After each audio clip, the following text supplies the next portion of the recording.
ಜೊತೆಗೆ ಪ್ರಧಾನಿಯಾಗಿ ಮೋದಿ ಅವರ ಪ್ರಮಾಣ ವಚನ ಸಮಾರಂಭದಲ್ಲಿ ಭಾಗಿಯಾಗಲು ಮಾಲ್ಡೀವ್ಸ್ ಅಧ್ಯಕ್ಷ ಮೊಹಮ್ಮದ್ ಮೊಯಿಜು ಅವರಿಗೆ ಆಹ್ವಾನ ನೀಡಲಾಗಿದ್ದು, ಆಹ್ವಾನವನ್ನ ಮೊಯಿಜು ಅವರು ಸ್ವೀಕರಿಸಿದ್ದಾರೆ ಎಂದು ಮಾಲ್ಡೀವ್ಸ್ ಅಧ್ಯಕ್ಷ ಕಚೇರಿ ತಿಳಿಸಿದೆ. ಈ ಬಗ್ಗೆ ಅಧಿಕೃತ ಪ್ರಕಟಣೆ ನೀಡಿರುವ ಮಾಲ್ಡೀವ್ಸ್ ಕಚೇರಿ, ಮಾಲ್ಡೀವ್ಸ್ ಅಧ್ಯಕ್ಷರ ಕಚೇರಿಗೆ ಭೇಟಿ ನೀಡಿದ ಭಾರತದ ಹೈಯರ್ ಕಮಿಷನರ್ ಮುನು ಮಹಾವರ್ ಅವರಿಗೆ ಆಹ್ವಾನ ಪತ್ರವನ್ನ ನೀಡಿದರು. ಆಹ್ವಾನವನ್ನ ಸ್ವೀಕರಿಸಿರುವ ಅಧ್ಯಕ್ಷರು ಸಮಾರಂಭದಲ್ಲಿ ಭಾಗವಹಿಸಲು ಒಪ್ಪಿಕೊಂಡಿದ್ದಾರೆ ಎಂದು ಹೇಳಿದೆ.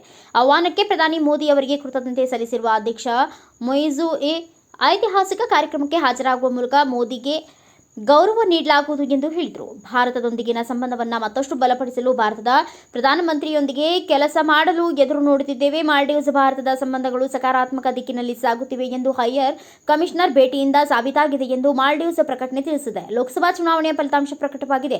ಎನ್ಡಿಎ ಸರ್ಕಾರ ರಚಿಸುವುದು ಖಚಿತವಾದ ಬಳಿಕ ಬುಧವಾರ ಎಕ್ಸ್ನಲ್ಲಿ ಪೋಸ್ಟ್ ಮಾಡಿದ ಮಾಲ್ಡೀವ್ಸ್ ಅಧ್ಯಕ್ಷರು ಪ್ರಧಾನಿ ನರೇಂದ್ರ ಮೋದಿ ಮತ್ತು ಬಿಜೆಪಿ ನೇತೃತ್ವದ ಎನ್ಡಿಎ 2024ರ ಭಾರತೀಯ ಸಾರ್ವತ್ರಿಕ ಚುನಾವಣೆಯಲ್ಲಿ ಸತತ 3ನೇ ಅವಧಿಗೆ ಆಯ್ಕೆಯಾಗಿರುವುದಕ್ಕೆ ಅಭಿನಂದನೆಗಳು. ಸಹಭಾಗಿತ್ವದಲ್ಲಿ ಉಭಯ ರಾಷ್ಟ್ರಗಳ ಹಿತಾಸಕ್ತಿಗಳನ್ನು ಮುನ್ನಡೆಸಲು ಒಗ್ಗಟ್ಟಾಗಿ ಕೆಲಸ ಮಾಡಲು ನಾನು ಎದುರು ನೋಡುತ್ತಿದ್ದೇನೆ ಎಂದರು.